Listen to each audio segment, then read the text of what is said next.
Caught me looking at my phone. How's everybody doing? This is Mike Banner, and today is Monday, and we are back for the next episode of 62 Who Knew. Thank you so much for being here. We're not repeating a show, but we are repeating a topic from 3 weeks ago because you, the audience, had such an incredible reaction to it. In fact, we broke our viewership record.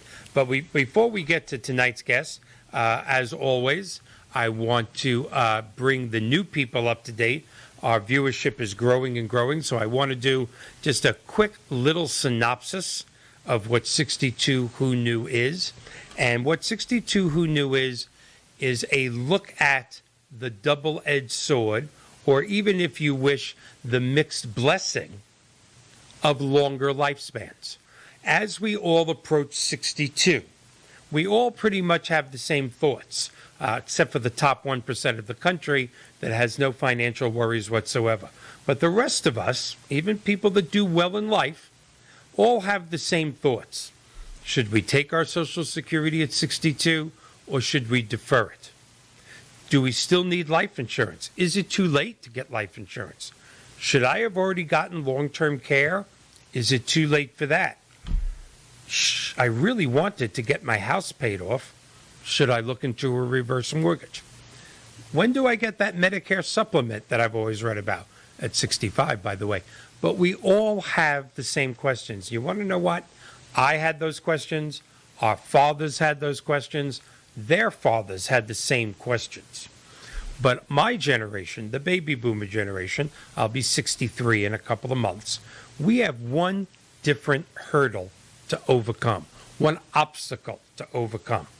And that is longer lifespans. Because according to the AMA, the American Medical Association, if you live to be in your early 60s, just live to be in your early 60s, notice I didn't say be in great health, the odds are 50-50 that you're going to make it into your 90s. You have to think about that. 30 more years.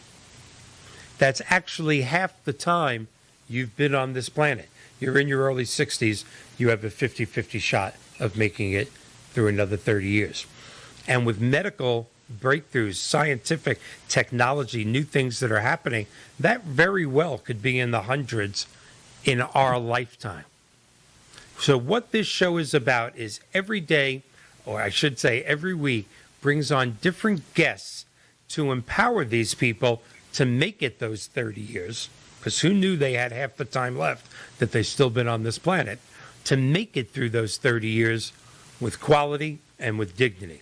So we bring on people to talk about long-term care insurance, life insurance, Medicare, Medicare supplements, reverse mortgages, regular mortgages, Medicaid, vacations, health, humor, travel. We do so much on the show, and it's all based towards that baby boomer. Now, 3 weeks ago, I had an obligation, and one of our favorite regular guests, Mr. Stephen Sless, a well-known, probably one of the best and well-known national reverse mortgage experts that has been a guest and a regular on here many, many times. He took over as my guest host, and he had an incredible couple of guests, and he brought up a topic that we had never, ever done in 100 shows on the air. And that is the topic of silver divorce or gray divorce. In other words, divorce for boomers. And unfortunately, like many other sad things in this country, gray divorce statistics are on the rise. So it was incredible to have Stephen guest host for me. He was my Jay Leno. The young people listening, if there are any young people listening, have no idea what that reference means, but the rest of us do.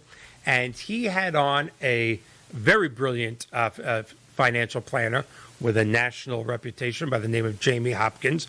Jamie couldn't join us again tonight, but he also had one of the national experts on grade diverse, Miss Nancy Hetrick.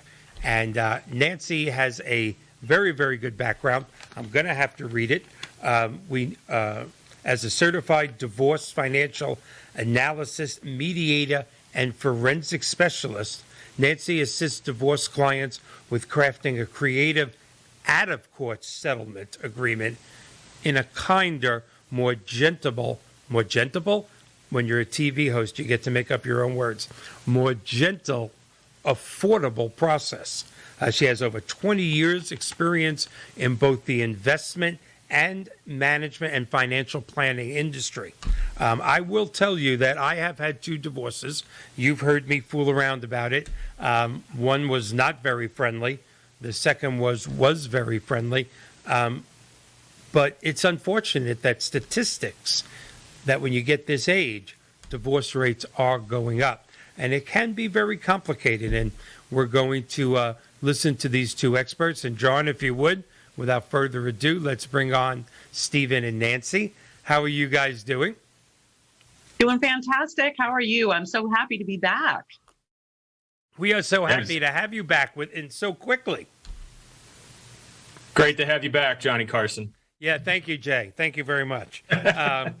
Could be worse. But yeah, like I said, can you imagine people in their 20s and 30s going, "Who's Jay Leno? Who's Johnny Carson?" That's almost sad. So, well, first, before we get going, I've already thanked Stephen on the phone. I've thanked him on LinkedIn. I've thanked him on Facebook. Thank you so much for doing what you did that Monday, because it really was a doctor's appointment and I had to be there. Thank you so much for being the guest host, and both of you. The show was incredible. This was the first week that we ever broke 100,000 people, 100,000 viewers. And that is just unbelievable. I have been trying to break that mark for the last few months. And I'm just so damn happy you did it when I wasn't here, Stephen. I really appreciate that. It's not like it makes me feel bad. No. Hey, this is your baby that you built. I was just honored and privileged to be able to step in and fill your big shoes for a week. And I mean, how lucky was I to have 2 amazing guests, and Nancy and Jamie Hopkins. I mean, I really just was able to sit back and listen to the 2 of them go at it, and the wealth and the knowledge that just poured out of them during that show was just incredible. So Thank you, Nancy, for making it very easy to fill in for the big shoes of Mr. Banner here. Yeah. Anything shoes I can do to help, Steve. Well, and I hope if Jamie's listening, I hope Jamie will be back one day soon, because he's incredible. All right. Well, it's there's so many sad things going on in this great country of ours. I don't want to dwell on that, but there is.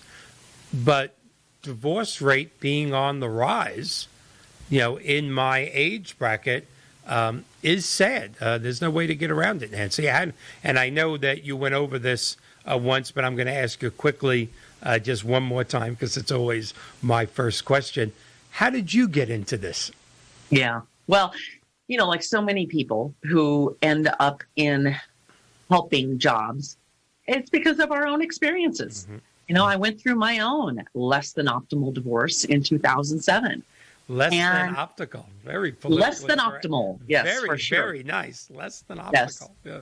And learned a lot about the process and realized that it was a really messed up process, and that all of the support that I wanted and needed, I couldn't find. And so then shortly thereafter, I learned about this credential, Certified Divorce Financial Analyst. And I thought, wow, I would really like to be part of the solution instead of part of the problem. And I have to, though, Mike, I got to challenge what you said about this being one of those sad things, because I'm gonna challenge that. I'm actually a believer that every single one of us should be with a person who lights up our world. And when you come in that door, somebody should be so happy to see you. And if you don't have that, then I think that divorce is often better for both people. Because I guarantee you, if one person is not happy, the other person is not truly happy either. And so, I wrote a book, Divorce is Not for Dummies, How to Cover Your Assets. And I dedicated it to my mom, who was a victim of domestic violence for 45 years. Oh, I'm so sorry. Because she was too afraid to leave. So I don't think divorce has to always be sad. I think it can be a time of empowerment and true transformation.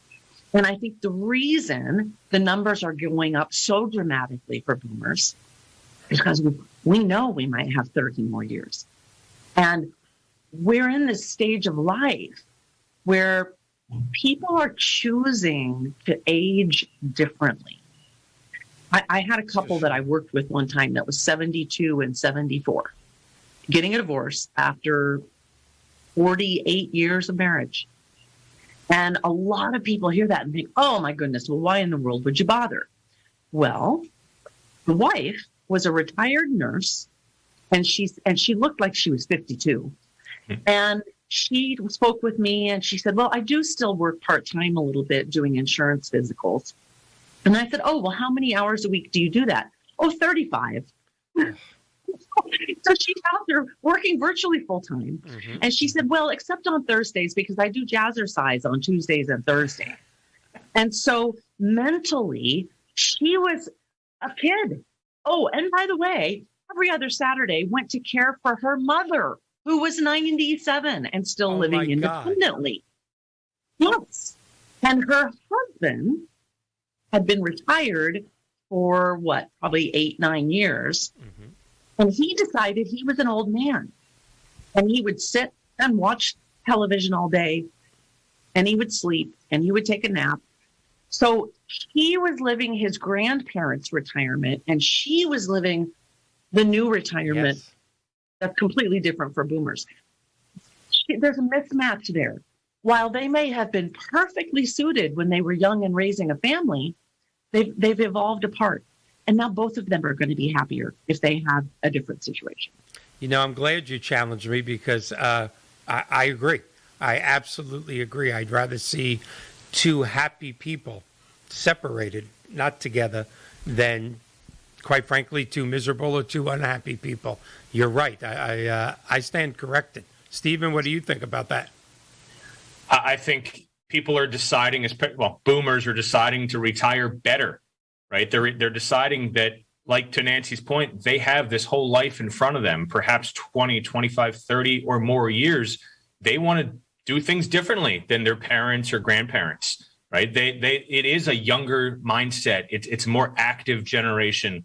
There's a lot of medical advances. People are feeling better. They're acting better. They're looking better, right? There's a lot of cosmetic improvements that you can make if you choose to. And it's just a very different mindset today than there was when I got into the business of working in the arena of helping baby boomers and seniors, where it was more of the husband in Nancy's story. Right. Retirement used to be that, right? You worked hard for so many years, you retired, and then you sat home on the couch all day. That's not this baby boomer generation. This baby boomer generation is very active. They're very into their health. They're very into their looks. And look, at the end of the day, to each their own. Whatever makes them happy makes them happy. And if that's not the spouse that they're with, and we're seeing this at a very high rate, Nancy alluded to, she's seeing it. She's on the front lines of it. We're seeing it because the reverse mortgage is a financial tool that is allowing more of these couples that are divorcing later in life to divorce more amicably, right? Without one or the other holding the short end of the stick. What I've noticed about, and which is pretty encouraging about the seniors that we're working with that are getting divorced, these are amicable divorces, right? These are folks that have been married for 30, 40 years. They care deeply about one another. They just, like Nancy said, they just grew apart. But they want to make sure that the other one is taken care of. And that makes for a collaborative divorce to be actually pretty easy. And I can see why Nancy's thriving and very busy in her business. I talk to a lot of attorneys that do divorce as well. And they agree. They're seeing this as well, where people don't want to argue. Right? It's not what you would think divorce would be, where you have these two angry couple, these angry individuals, and they don't care about the other, and it's just this big contentious negotiation. It's not the case these days. And it's important for them to understand their options to be able to have a fair, equitable, and amicable divorce. Well, let's face it, Nancy, I think, please correct me if I'm wrong, one of the things that younger couples, I know it helps create divorce, but one of the things they argue about is money, is child support, who's getting custody of the children. Let's face it, if you're in your 50s and 60s or 70s, hopefully you're a little stable than you were younger when you were younger financially. So maybe there's not so much argument about splitting the assets. I don't think we have to worry about who's getting custody of the children when they're in their 30s. So it should be more amicable. It really should. Well, and right, we're not talking about custody of the kids. Instead, we're talking about maintaining a relationship that will allow them to go to weddings and visit grandkids all at the same time. And one of the things I tell them is, look, I'm trying to help you be the best divorced family you can be, because you're always going to be a family. Nothing's going to change that. And so there's often, Mike, not arguments about how to split assets, but confusion on how to split assets. Because one of the things is, boy, when you have a marriage that has been that long, you have a lot of financial complexity going on. And so there's often just a real challenge on how to unwind it in the smartest way, so we don't give more money to Uncle Sam than we should. Yes. And so that we're both going to be set up to have some semblance of the retirement that we envisioned when we planned it together. Because obviously the same money that was going to support a retirement household now has to support two. So there's definitely some changes that have to be considered. And those are the kinds of things that we really help them with from the planning side. And as Stephen said, the reverse mortgage can be a perfect tool to let them both stay in a similarly sized and valued home without having to be saddled with mortgage payments. And so that's been a really important solution.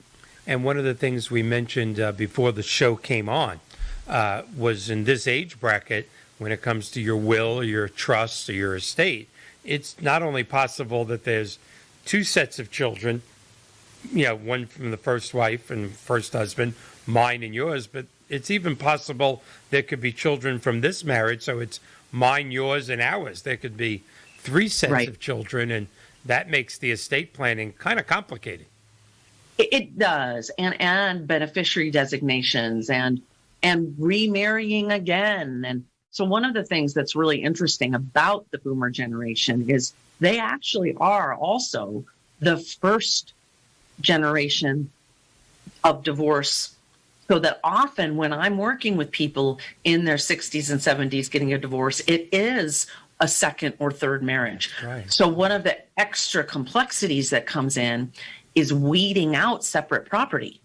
So now I've got a couple that maybe got married in their early 40s, and they each had 401k accounts established, which are separate property. Right. And they continued to contribute to them for the next 15 years during the marriage. Now they're splitting up. Well, depending on what state you're in, the growth on that original separate property is also separate property. And now I got stuff all mixed and mingled together. So that's one of the things as a forensic, I help people unwind. And we do a tracing on it. It's an Excel spreadsheet made from heaven. An Excel spreadsheet made from all heaven. my engineer geeks out there. Yes. But so we can unwind all that and bring clarity to a situation where the couple might be like, wow, how the heck do we deal with that? So that's where we can really give them some good guidance. But there's a lot to really think about. Vacation homes. Oh my gosh, the bane of my existence, timeshares. Yeah. They're the worst. Yep. Well, Stephen, anything? I need some Excel spreadsheets from heaven. Me too. Mine are from another place, but no. I think it's the baby boomers that are going through divorce, at least in our experience, because that's the only I can only speak from our experience. They're confused. They've only known growing together and joint bank accounts and titles of the home being in both names. And I think they need more than anything, they need a friend. They need somebody to be by their side. They need somebody that has their best interest in mind. And a lot of the times, and nothing against divorce attorneys, but a lot of the times it's not the attorney. The attorney is going to take a much more aggressive approach in most cases, not always. But if you can figure out the financial end, you'll make the legal end a whole lot more simple. And we're proud to provide a great solution in the reverse mortgage that helps to do that. We're very proud that we have a partnership with the Institute of Divorce Financial Analysts. Nancy's certified. Her Certified Divorce Financial Analyst accreditation is through that organization. We have a partnership with them. We're the only reverse mortgage outfit to have a partnership with that organization, because we've identified that the reverse mortgage is a really great solution. It can help play a pivotal part in helping to unravel some of these assets without, like I mentioned before, one holding the short end of the stick.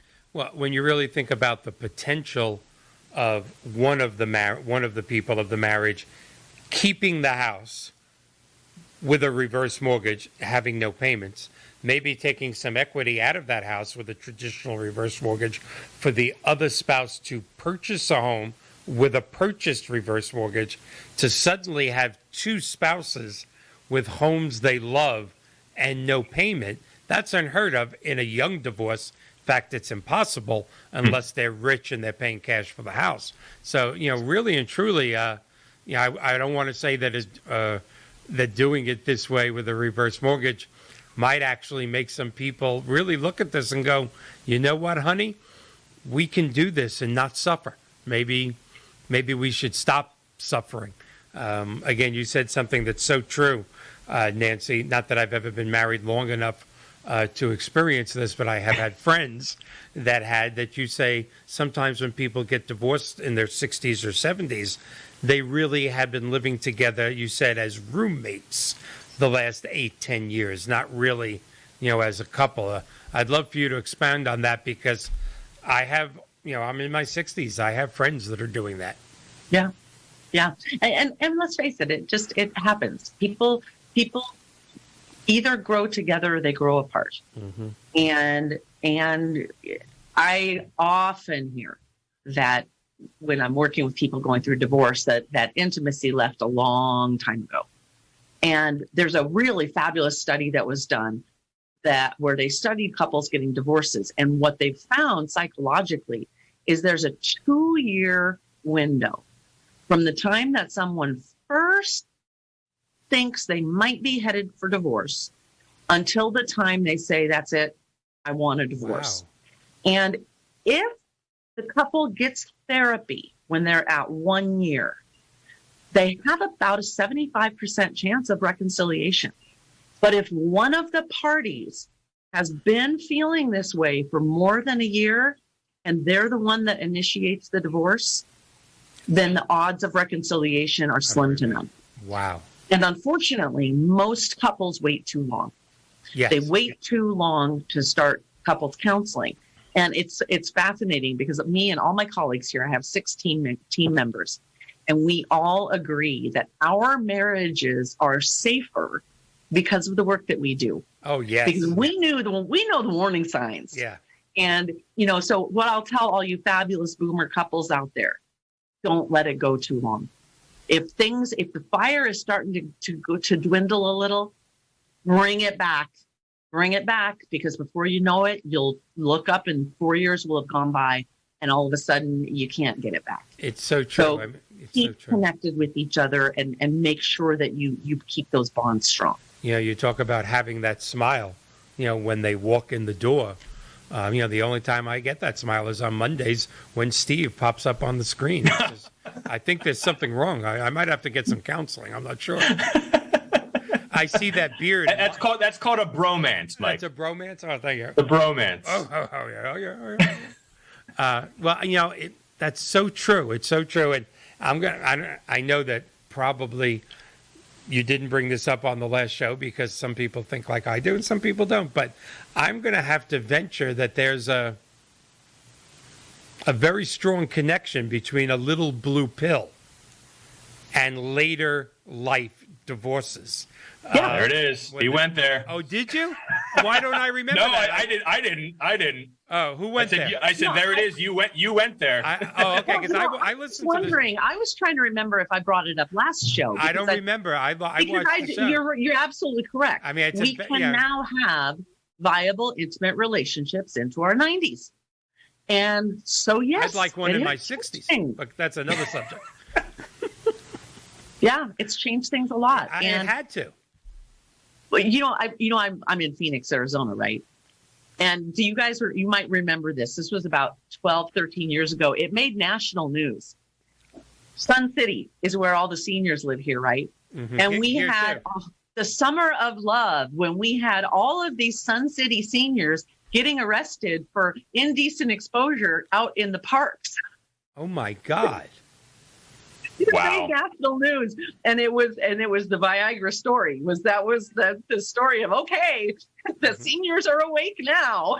Yeah, there is a very large what we refer to in the mortgage world as a PUD, Plan Unit Development, in North Florida, and everybody knows who I'm talking about. Yep. And I'm not going to mention it because life is too good. I've never been sued, so I don't want to get sued now. Never been sued, never sued anybody.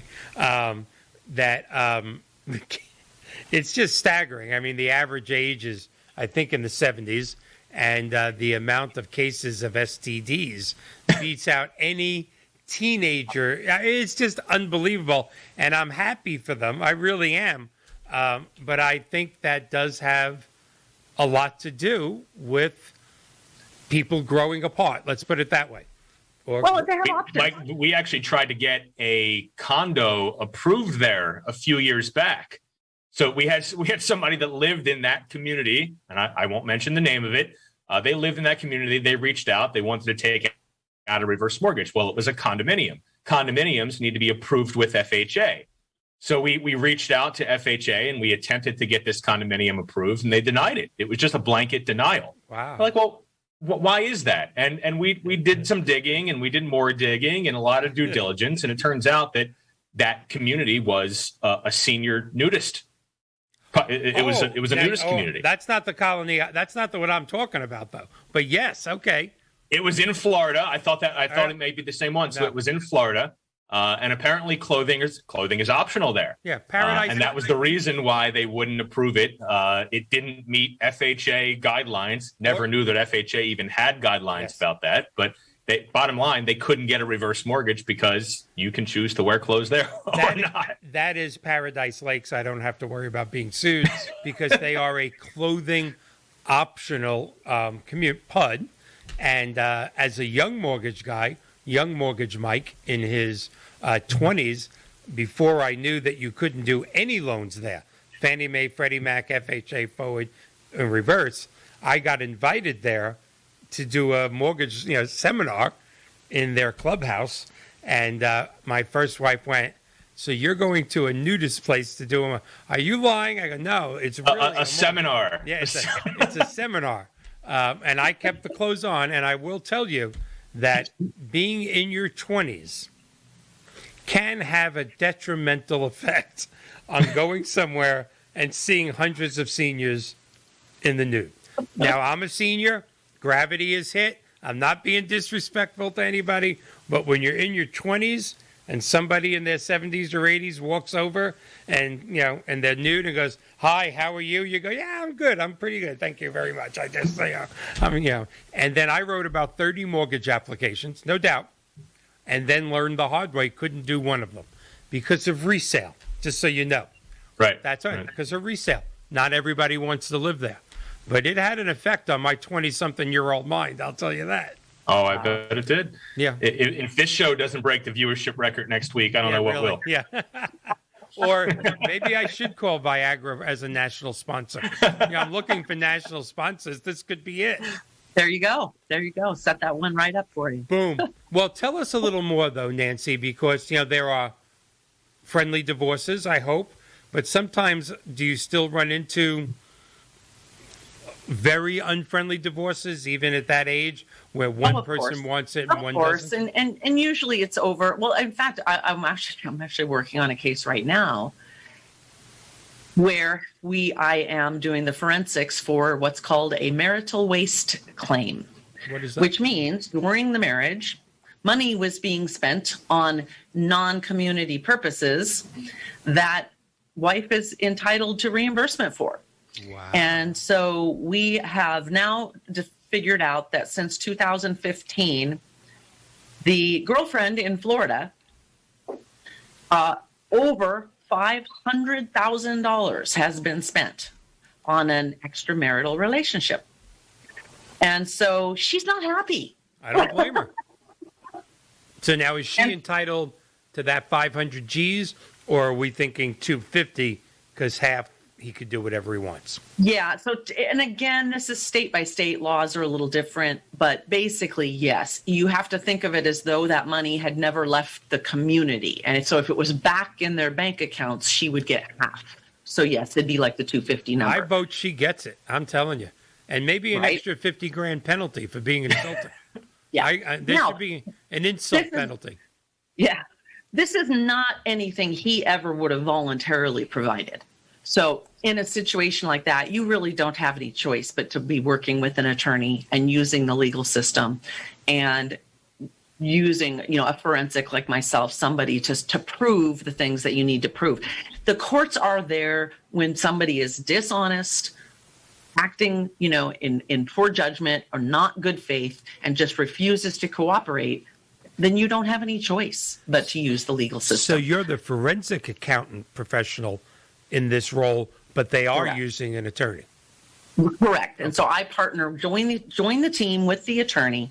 I'll go do expert witness testimony if necessary, if we end up going to trial. We do advocacy work for people that are litigating, especially for the non-CFO spouse. So, a lot of these marriages, these baby boomer women were still stay-at-home homemakers. And so they delegated that financial responsibility to their spouse. And when you look at losing that, and for the first time in your adult life, now you have to manage your own financial affairs, and you're going to be asked to make all kinds of financial decisions that might seem like reading Chinese to you. Absolutely. You need a financial advocate to help you get educated, make sure that you understand what your future is going to look like, and what are the things that are going to be the most important in those negotiations to ensure that you are in fact going to be okay in that next phase of your life. And we see that all the time, not just in divorce, but just in general, right? I mean, and it's normally the wife. I mean, look, in all reality, most cases, husband dies first, right? And it's normally the wife that's then left to pay the bills. In a lot of cases, these baby boomers or older seniors, in their late 70s, 80s, 90s, they haven't paid bills, right? The husband was normally the one that took care of it. Not in all cases, but we do see a lot of cases like this where the wife's like, look, we have no idea. We don't know how much who to pay this bill to, how much this bill is. And there's a lot of triage to be done before an effective plan can be made for her to move forward. Right. Yeah. And that's where bringing in somebody like me is so important. And that's become an area I'm really, really passionate about because of what you just mentioned, Stephen. Financial planners all over the country, we all know that it's predicted that by 2027, more than half of the investable assets in the United States will be in the hands of women as decision makers because they live on average 7 years longer than their male counterparts. So as the baby boomers move into their 70s, 80s, and beyond, a tremendous amount of the United States investable net worth is going to be in the hands of women. And fascinating to me that less than 10% of financial planners are women, but yet we're inherently really good at it. We're really better at reading people. We're great at relationship building. And so, I tell all the female financial advisors out there, if you're not niche marketing to women, you're missing the boat because they want to work with women. And there's just not enough of us. So we do a lot on financial education for women. That's and incredible. Helping those women to, we don't like to call it financial coaching. It's financial empowerment. And because unfortunately, they feel like they're stupid. They feel they're ashamed about it. And I keep reassuring them, look, this just was not your job. You just aren't the CFO of the household. So now it's just time for some education. And that's what we're here for. And what's amazing to me is a lot of people have forgotten that what their job was, raising the children, making sure the children were safe, making sure all the things that goes with taking care of a family, is so much more of an important job. I know I'm going to get in trouble for saying this. There's a lot of younger women out there that don't understand this. You know, that your mom that stayed home and took care of you, that was a much harder job, a much more important job, a job where if she made too many mistakes, the ramifications could have changed your whole life. Much harder to be a great mom than it is to be a lawyer or a financial planner or run a business. And I know I'm going to get, from my own circle, grief over that, but I think there's a generation of men and women that, and maybe more than one generation, that have actually forgotten most dads can't raise kids. They don't have the patience. Moms do. And that's the most important job in the world. And I think we've lost that a little. Well, you know, there's an interesting shift, though, that's happening now that I'm really encouraged by with young people, and it's also concerning. My daughter is an officer in the Navy, and her husband is a stay-at-home dad. Mm-hmm. Her husband is a stay-at-home dad, and he's home with their son, Dante, who's 2. And she's actually due to have their second child in August, and he will be the stay-at-home dad with them. And so I'm seeing more and more and more young men take on the parenting role. And I think that that's really fabulous. I do. And it is rife with risk. So for all you boomers out there with your children, I want you to really coach them on this. If you have anyone opts to be a stay-at-home parent, before they do that, they need to get a post-nup agreement. If they're already married, post-nup agreement that says, I'm sacrificing this many years that I could be building my career. And if anything happens to us, here's the agreements that we're going to have in place. Because here's the thing about multiple divorces and gray divorce and silver divorce. We no longer view marriage in this country as a lifetime contract. Used to be, if you got a divorce, you had to make the other person whole and pay support for the rest of their lives. Not anymore. Many states in the country don't even do spousal support anymore at all, Texas being one of them. The vast majority of states in the country only award spousal maintenance on a rehabilitative basis, right, long enough for the recipient spouse to become self-sufficient. But they don't always define what self-sufficient means. Some states it's relative to the marital standard of living. Some states it is not. And I will tell you in Arizona, it is not. And so if anyone gives up their ability to earn a living to be a parent, you are no longer legally protected to be compensated for that if you end up getting a divorce. So if you choose to be a stay-at-home parent, you've got to get those agreements in place before you do that. Well, before we go on with anything, please, 2 things. As a person that had custody of his children, I was a single dad most of my life. First of all, please tell your son-in-law nothing but respect. And your daughter, oh my God, thank you for her service. It's because of unbelievable young people like her that we actually get to sit here and do stuff like this. So please tell them both nothing but love and respect. Wow. Stephen, you and I have spent umpteen hours trying to figure out how to get all this brilliance that we bring on to the TV show together to make one massive difference in the country, because that's what we're trying to do. But when you go back to our favorite subject of long-term care insurance, how many experts have come on and said, look, when mom and dad first don't feel good, who is usually the one of the spouses that gives up their career to take care of one of them? It doesn't even have to be their mom and dad. It could be their mother or father-in-law. It's the wife. Now suddenly she's giving up her career. She's not contributing to the IRA, to the 401k. It's 15 or 20 years later. Unfortunately, things haven't worked out. And suddenly the dad's 401k has 200 grand in it. And mom's 401k has 19 grand in it. But she spent all that time taking care of his parents. Wow. I don't think we're going to see a section of this in Hallmark card stores, but I think post-nups might have to become a staple in this country. I think you're right. I really think you're right, Mike. I really Post-nups, prenups, cohabitation agreements. I really am worried about Gen Z and millennials. So these are the kids of the first generation of divorce. Okay, so these are the first kids of divorce. And so because they're gun shy about marriage, they're not getting married. They're living together. They're having children together. They're being stay-at-home parents, and they're not married, which means they have none of the legal protections. Wow. None.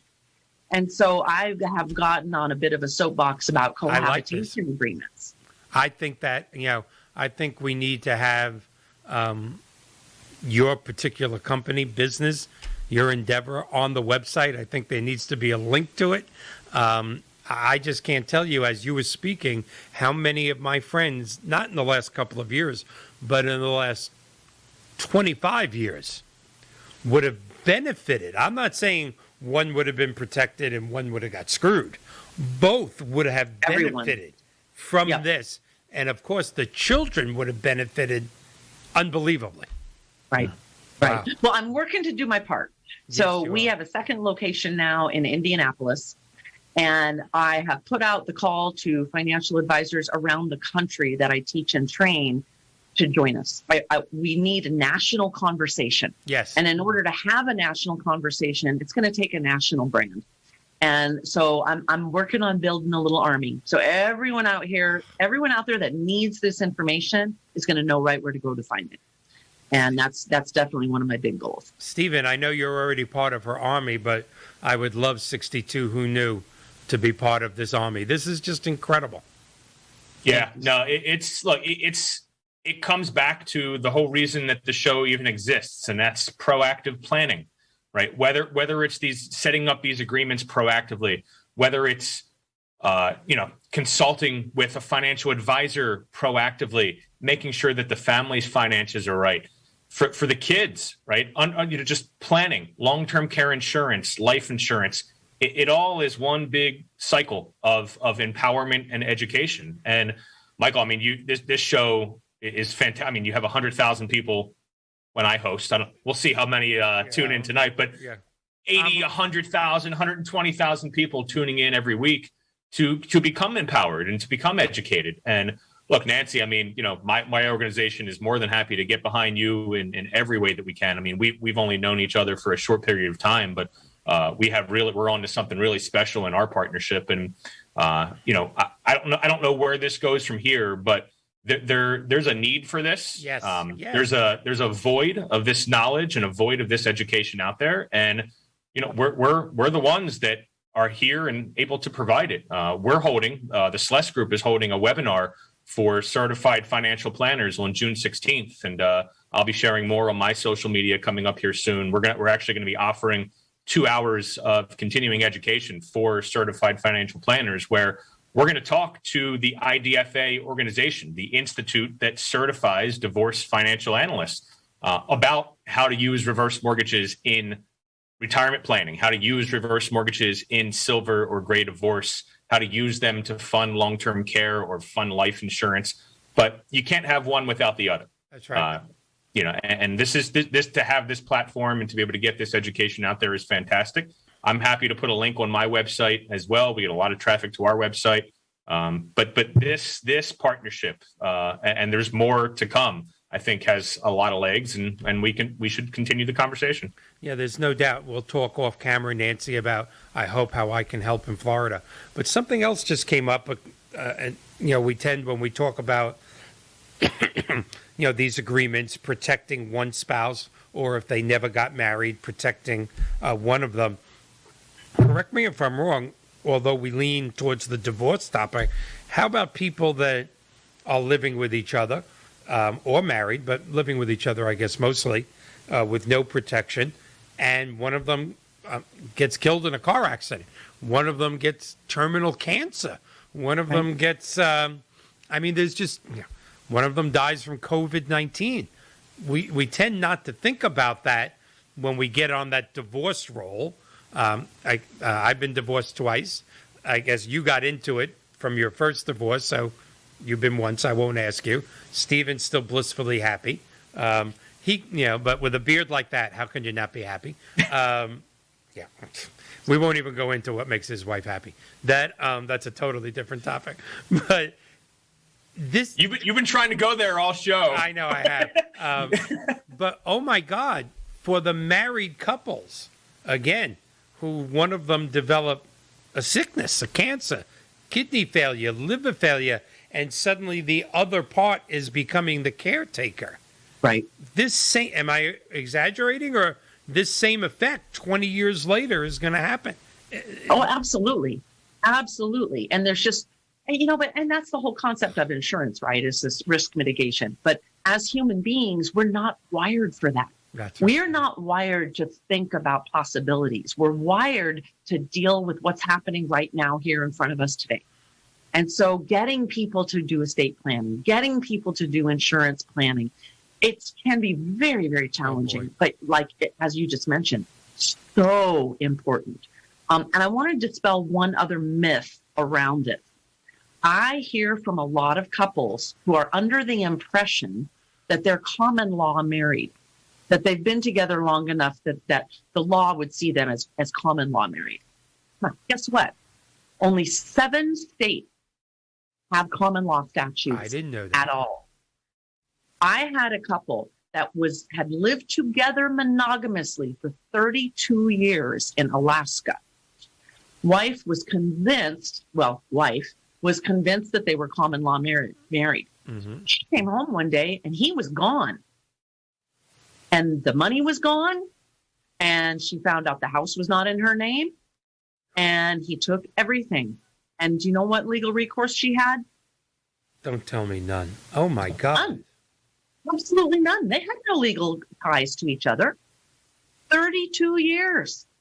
And she's 64 years old and has to start over from zero. Wow. No, Zero. So common right. law is not a protection at all. Wow. At all. I did not know that. Those are really important. Wow. It's just mind-boggling to me. And, I never thought about what you said, which is this is the first generation of divorce that is now getting divorced. And you're right. I don't know if it's right or wrong. My parents were married 56 years. God love them. They were the best. But they stayed together for the children. All my old relatives are pretty much gone, so nobody's going to get mad at me. They stayed together. I mean, they loved each other. They did things with each other. They took cruises in their 60s and 70s and 80s. Were they exactly happy? But that World War II generation, stayed together. And I guess, the younger generations at first, even I looked back and said, yeah, they're getting divorced too quick. They're this, they're that. But I think that statement you made earlier just carries tons and tons of validity. People don't look at marriage as a lifetime thing anymore, no. I don't think. I think you're right.